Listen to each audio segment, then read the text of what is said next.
السلام عليكم ورحمة الله وبركاته. موضوعنا النهاردة هيدور حوالين الانال سبريشن الابسس والفيستولا. وانا بقدمه لحضراتكم دكتور شريف قليل مدرس الجراحة العامة كلية الطب جامعة الزقازيق.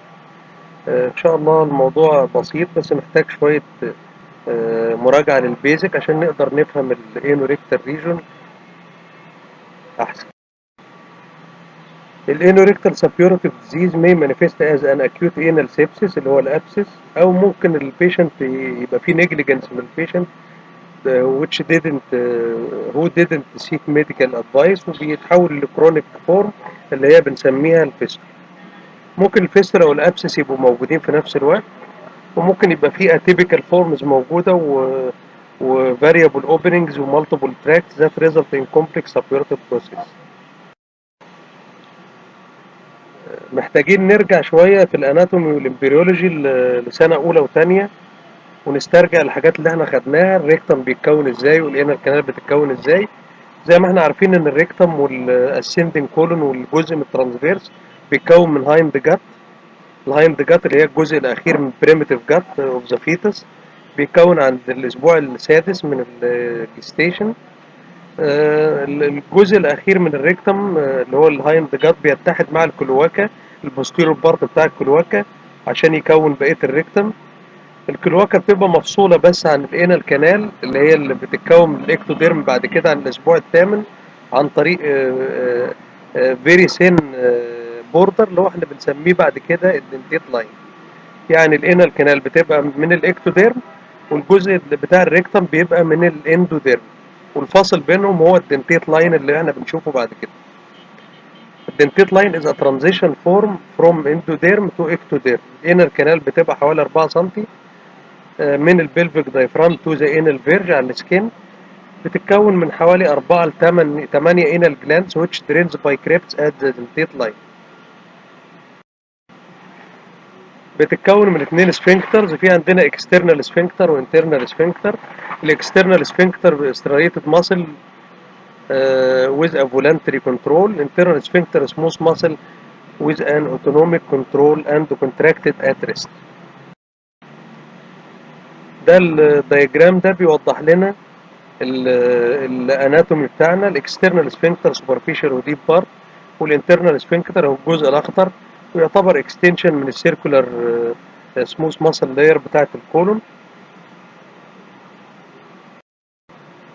الايتيولوجي بتاع البيري انال ابسس او الفيستولا بينقسم الى نون سبيسيفيك وسبيسيفيك. النون سبيسيفيك اللي هو بيبقى كريبتو جلاندولار ان اوريجين كنتيجه لاوبستراكشن للكريبتس، والسبيسيفيك زي كرونز ديزيز السيراتيف كولايتس تيوبركلوسيس اكتينوميكوزس كارسينوما تروما اي تي سي. ايه هو الباثوفيسيولوجي اللي بيحصل عندنا ببساطه؟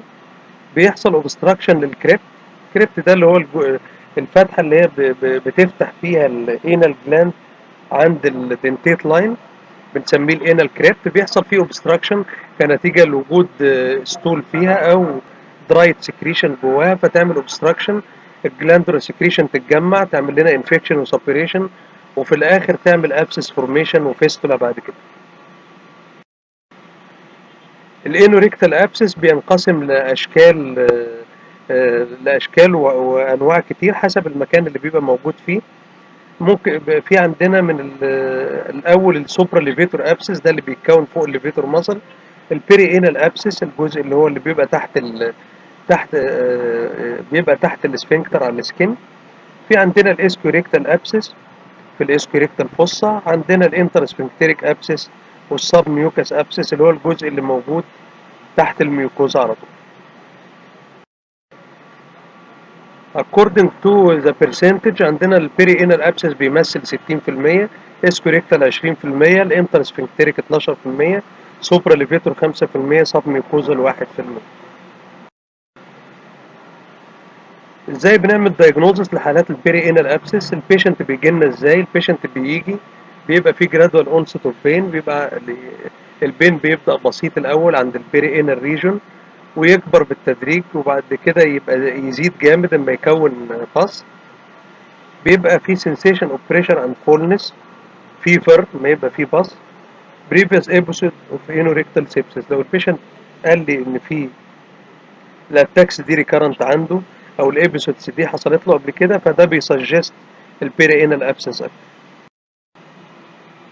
بالاكزامينيشن لما نيجي نعمل اكزامينيشن بنلاقي الحاجات دي لوكالايزد سويلنج، بنلاقي انديوريشن تندرنس. ممكن لو ما حسيناش حاجه في البيري انال ريجن ممكن نعمل دايركت ريكتال اكزامينيشن او بي في اكزامينيشن. لو البيشنت مش قادر يستحمل الاكزامينيشن ممكن نعمل اكزامينيشن اندر جي اي. لو ده كله ما يسر لناش او ما عرفناش منه دايجنوزس معين ان ده ابسس، نضطر ان احنا نسحب من المنطقه اللي احنا شاكين فيها. لو في بص طلع يبقى بيتاكد عندنا الدايجنوزس. التريتمنت بتاعنا بنعمل ايه؟ بنعمل طبعا اي اند دي او انسيجن اند درينج. السيرجري الامرجنسي سيرجري مهم في الحالات دي، لان لو احنا اتاخرنا عن البيشنت في الاخر الابسس ده بيتحول لفيستولا ويعمل مشاكل بعد كده في الكرونيسيتي للبيشنت. بنستخدم الانتي بايوتكس كمساعد لينا في حالات الفالفولا هارت ديزيز، الاميونو كومبروميشن او الاميونو سبريشن، اكستنسيف اسوشيتد سيلولايتس او الدايابيتس ميليتس، عشان يقلل لنا الانفكشن ويساعدنا يساعد في الهيلنج بعد كده. دي الانواع اللي هي بتقابلنا من البيري انال ابسس. اول حاجه البيري انال ابسس بنعمل كروشيت انسيجن عند الموست فلاكتوينت بوينت as close to the inner range as possible. الاسكوريكتال ابسس بنفتح انسيجن لاترال شويه. انتر سفنكتريك ابسس بنعمل انترنال سفنكتروتومي عشان نعمل درينج من بتوين ذا انترنال اند اكسترنال سفنكترز. سب ميوكوزال ابسس بنفتح الميوكوزا بنعمل انسيجن انترنالي من الانس فوق الميوكوزا عشان نفتح. في عندنا نوع تاني برضو رير شويه ان احنا بنشوفه، اسمه البوست انال ابسس او ويز ا هورس شو اكستنشن. بنستخدم له حاجه اسمها هينلس تكنيك اللي هو البوستيريور ميد لاين انسيجن. بعد ما بنعمل الانسيجن او البوست انال انسيجن بنعمل muscles attached to the coccyx superficial external sphincter, the lower edge of the internal sphincter are all divided. One or multiple secondary incisions in the skin overlying the escorictal fossa بنعملها laterally على اليمتين حسب الاكستنشن بتاعنا. ده شكل الهينلس تكنيك. الهينلس تكنيك بنعمل بوست انال انسيجن ونقطع اللايرز اللي هي كل المسلز اللي اتاتشد للكوكسكس، وبنعمل laterally تو اسكويريكتال انسيجنز laterally هنا، فبتبقى شبه الهورس شو او حدوة الحصان. كده خلصنا موضوع البيري انال ابسس. هنخش بعد كده الموضوع اللي بعد كده اللي هو الفيستولا انهينو او البيري انال فيستولا. ايه تعريف البيري انال فيستولا؟ This is a communication between an internal opening in the anal canal and an external opening through which an abscess drain. يعني في عندنا تراكت موجودة بتوصل بين اتنين اوبننج، واحدة في الانال كانال والتانية بتبقى external opening. According to Parks، ده عالم من العلماء عمل لنا كلاسيفيكيشن للبيري انال فيستولا لانواع مختلفة: انتر سفنكتريك فيستولا، ترانس سفنكتريك فيستولا، سوبرا سفنكتريك فيستولا اند اكسترا سفنكتريك فيستولا. ودي الاشكال المختلفة according to every type. الانتر سفنكتريك فيستولا بتمثل 50% من الحالات، ترانس سفنكتريك 28%، الاكسترا سفنكتريك 7%، سوبرا سفنكتريك 7%، اكسترا سفنكتريك 2%، ميسيلينيوس اور نون كلاسيفايد 13%، اللي هي الابنورمال تايبز اللي فيها اتيبيكال تراكتس وكده.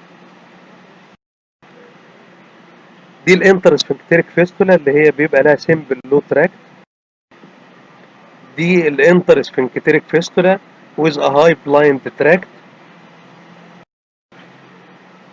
دي الانتر سفنكتريك فيستولا with a high tract with a rectal opening، في فتحة في الريكتم. دي الانتر سفنكتريك فيستولا secondary to pelvic disease، بيتكون الاول ابسس كافيتي فوق الليفيتور ماسل وبعد كده بتبقى connected to the skin between the two sphincters. دي الترانس سفنكتريك فيستولا الانكمبليكيتد تايب اللي هي بتقطع السفنكترز. دي الترانس سفنكتريك فيستولا with a high blind tract موجودة في الاسكوريكتال فوسا. سوبرا سفنكتيريك فيستولا من فوق السفنكترز، ده اللي هي الانكمبليكيتد تايب، وده الشكل بتاعه. سوبرا سفنكتيريك فيستولا وذ هاي بلايند تراكت، نفس الشكل بس عندنا تراكت تانية موجودة فوق في السوبرا ليفيتور سبيس وذ ا بلايند تراكت. اكسترا سفنكتيريك فيستولا سكندري تو انال فيستولا، يبقى في عندنا انال فيستولا وفي اكستنشن ليها فاتح فوق. الهيستوري بتاعنا بيبدأ ازاي؟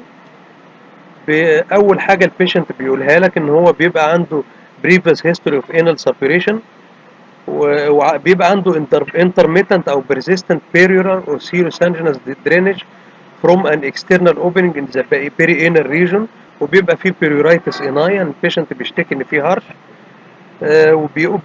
الشكوى اللي هو بيجي بيها دايما بيقول ان هو عنده ديشارج بيطلع وبيعمل سوكنج للاندر وير. الديشارج ده ممكن يبقى يلوش ان كلر وممكن يبقى سيروسانجينس ان كلر، والاريتيشن بتاع الديشارج ده بيعمل لنا بيريورايتس اناي. بالاكزامينيشن بنعمل بيري انال اكزامينيشن وريكتال اكزامينيشن. لو ما شفناش الاوبننج ممكن نعمل انوسكوبي عن طريق المنظار الشرجي. مهم جدا قبل ما ناخد اي ديسيجن لعمليات الانال فيستولا لازم نعرف الفيستولا بالظبط، الاكسترنال اوبننج بتاعتها والانترنال اوبننج التراك بتاعتها ماشيه ازاي، لان ده بيأثر او بيفرق في نوع العمليه اللي هنعملها. وفي انواع مختلفه من عمليات الفيستولا، كل نوع من انواع الفيستولا له عمليه مختلفه. الخمس حاجات المهمه اللي احنا لازم نعرفها هي اللوكيشن اوف ذا انترنال اوبننج، اللوكيشن اوف ذا اكسترنال اوبننج، التراك بتاعنا ماشي فين، اللوكيشن اوف سكندري تراكت اف بريزنت، ولو في عندنا او مفيش اندرلاينج ديزيز زي كرونز ديزيز وزي المالجنسي وزي التي بي. في عندنا قاعدة مهمة في حالات البيري انال فيستولا بنستعملها عشان نعرف شكل التراك بتاعنا ايه. لما نيجي نرسم ترانسفيرس لاين، القاعدة دي اسمها جود سيلز رول او لو. ترانسفيرس لاين بيترسم بيقطع الانال كانال، اي اوبننج موجودة في الانتيريور تو ذيس لاين في الغالب التراك بتاعتنا بتبقى ستريت وبتمشي في راديال كورس لغايه ما تفتح باوبننج جوه. لو الاكسترنال اوبننج موجوده تو بوستيريور تو ذيس لاين في الغالب اللاين بتاعنا بيبقى كيرفد اند لونج تراك. سبيشال ستادز بنعملها زي السيجمويدوسكوبي والكولونوسكوبي عشان نعمل سكريننج لاي بيشنت عندنا بيعاني من امراض معينه هي ممكن تبقى السبب في الانال فيستولا، زي النوبلازم وزي الانفلاماتوري باول ديزيز السيراتيف او كرونز، والاسوشيتد سكندري تراكس الموجوده اللي ممكن تبقى موجوده في الريكتم واحنا مش قادرين نشوفها كويس. طيب لو ما قدرناش بكل الانفستيجيشن دي نعمل ايدنتيفيكيشن للاكسترنال والانترنال اوبننج، بنعمل حاجه اسمها فيستيولوجرافي. يعني ايه فيستيولوجرافي؟ يعني بنحقن ماده تبقى راديو اوبيك جوه التراك بتاع الفيستولا عشان نقدر نشوف الاوبننج الاكسترنال اوبننج ونقدر نشوف الانترنال اوبننج ونقدر نشوف التراك بتاعنا ماشي ازاي. في حاجه تانية برضو انفستيجيشن مفيده بنعملها اسمها الانوريكتال التراسونوجرافي. دي بترسم لنا كويس قوي اللايرز بتاعت الانال كانال اللي هي الاكسترنال سفنكتر والانترنال سفنكتر، وبتحدد لنا الفيستولا ستراكت والابسيسز، وبتظهر في شكل هايبو ايكويك ديفكتس وذ ذا ماسل. ممكن نحقن طبعا في حالات الالتراسونوجرافي الهيدروجين بروكسيد، وده بيسهل لنا اكتر وبيبقى اكيوريت اكتر في تحديد الفيستولا. ده شكل الانترسفنكتريك ابسس في حالات الاندو انال التراسونوجرافي، وده شكل تاني للفيستولا. الام ار اي برضه مفيد جدا في حالات البيري انال فيستولا، وخصوصا لو استخدمنا لو عملناها انهانسمنت ميثود عن طريق الجادولينيوم انيما او عن طريق السلاين سولوشن، بيستخدم برضه ككونتراست ايجنت عشان يحدد لنا التراك. السي تي بيبقى انفيريور للام ار اي في تحديد السايت والتراك بتاع الفيستولا. دي برضه انفستيجيشن تانية بنعملها اللي هي الانوريكتال مانومتري. بتاسست ان ايدنتيفاينج patients at risk for post operative incontinence.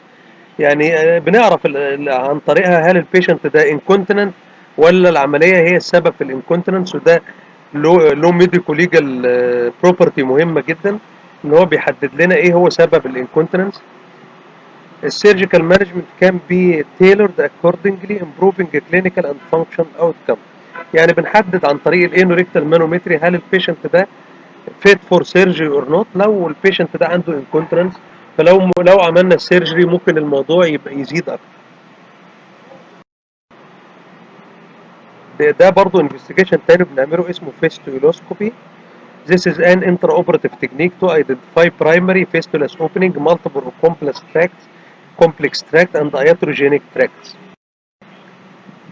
التريتمنت بتاعتنا في ثلاث اشكال او ثلاث عمليات جراحيه بنعملها. اول حاجه الفيستولوتومي والفيستولكتومي، اليوز اوف اسيتون واندو ريكتال ادفانسمنت فلابس. البيشنت بنحطه في البرون جاك نايف بوزيشن، هنشوف دلوقتي البوزيشن ده في الشرايح اللي جايه.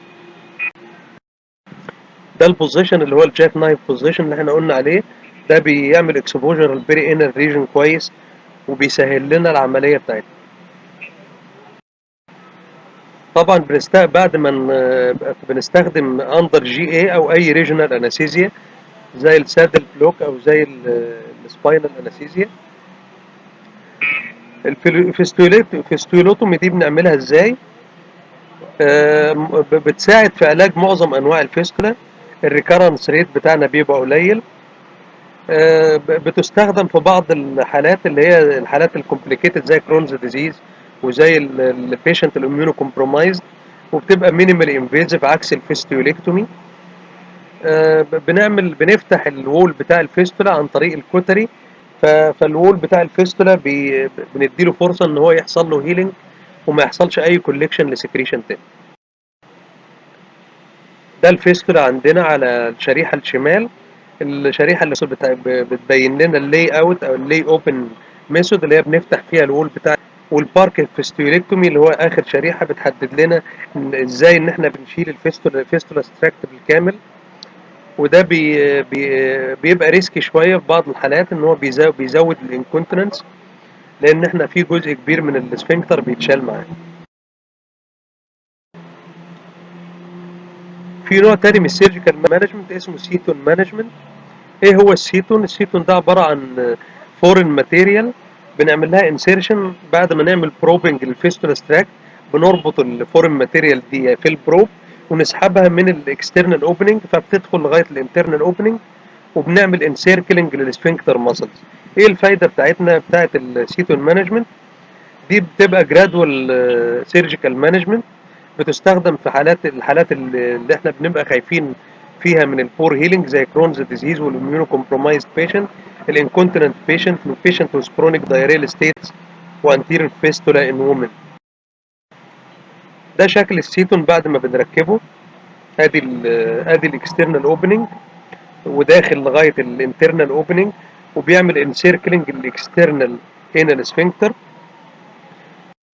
السيتونز بنستخدمها في ان احنا بنعمل بيها ماركينج الاوبننج بتاع الفيستولا، بنعمل بيها دريننج، بنعمل بيها كاتنج او ستيجنج. يعني ايه دريننج او كاتنج؟ دريننج ان احنا الكونتينوس بولينج على السيتونز بيفتح الفيستولا ستراك وبيديها فرصه ان هي تهيل وبيقلل فرص تجمع السكريشن فيها. الكاتنج ان هو بيعمل كاتنج في التيشوز ومن ضمنها السفنكتر، والكاتنج ده بيبقى الجرادوال كاتنج ده بيقلل لنا فرص الانكونتيننس.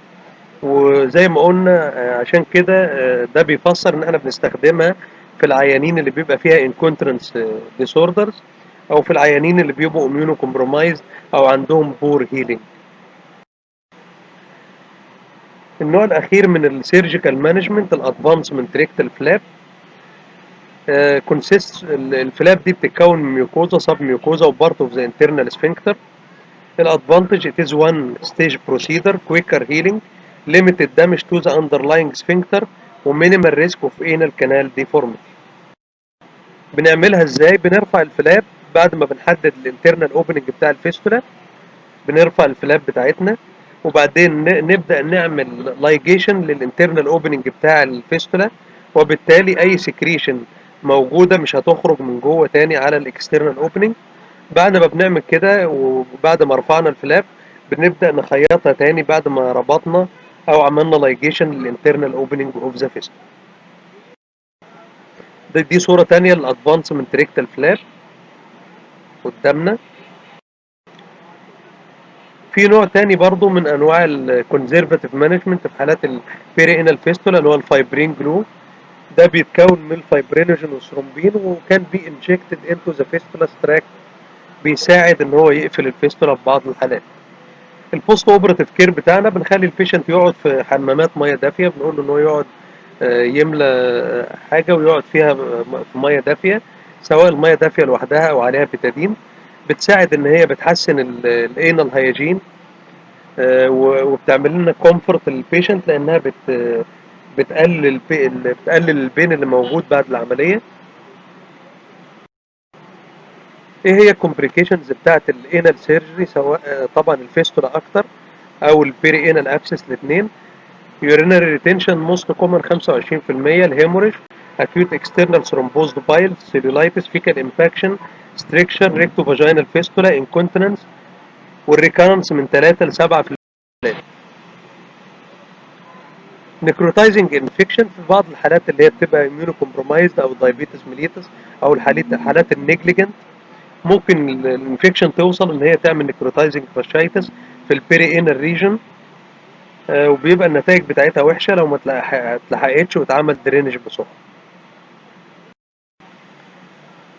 في بعض الحالات بتبقى ريسكي شويه في حالات البيري انال فيستولا، زي حالات الايدز. الانسيدنس بتاعنا بيبقى 6 ل 34%. الوند هيلينج increases as the pre-operative CD4 count increases. In the absence of risk factors فيستولوتومي for simple fistula. زي ما قلنا في الأول المانجمنت الفيستولوتومي بتستخدم في الحالات اللي زي دي، اللي هي البور هيلينج، بيبقى عندنا بور هيلينج فبنعمل فيستولوتومي اللي هي الليست مانوفر، فبيحسن لنا الهيلينج البوست اوبراتيف ويسرع الريكفري. في حالات الكرونز ديزيز برضه نفس الكلام، الفيستولوتومي بنستخدمها لان برضه في حالات الكرونز ديزيز بيبقى فيه بور هيلينج. في بعض انواع تانية بنستخدمها من العلاج زي الادمنستريشن اوف مترونيدازول، وبيحسن في حالات كتير 71 ل 100% حالات بتتحسن. في نوع تاني اسمه الانفليكسيماب، ده مونوكلونال انتي بودي تو ذا تيومر نيكروزس فاكتور اللي هو التي ان اف الفا. كده يبقى وصلنا لنهاية المحاضرة. بشكركم جدا على حسن الاستماع، واتمنى ان انتوا تكونوا فهمتوا المعلومات اللي انا شرحتها. الف شكر.